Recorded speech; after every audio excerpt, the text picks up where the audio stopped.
তোমার লাইফে না দুজন মানুষই তোমাকে জেনুইনলি ভালোবাসে, একজন তোমার মা আর একজন তোমার বাবা।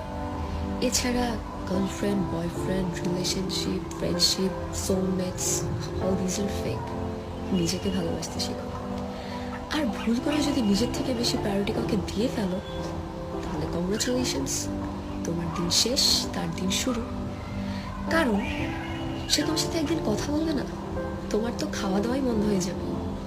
সে তোমাকে ইগনোর করছে, তোমার তো জীবনই থেমে গেছে। আর রে ভাই, তুমি তো তোমার লাইফের কন্ট্রোল খুশি খুশি তাকে দিয়ে রেখেছো যে yes sir, you are more important than me. এসব ফালতু কাজ বন্ধ করো, নিজেকে ভালোবাসতে শিখো, নিজের প্যারেন্টসকে ভালোবাসতে শিখো, নিজের ফ্যামিলিকে ভালোবাসতে শিখো, নিজের ক্যারিয়ারকে ভালোবাসতে শিখো। ট্রাস্ট মি, সবাই তোমাকে ছেড়ে চলে যাবে except your career. So stop all these idiotic things, focus on your career and build your life.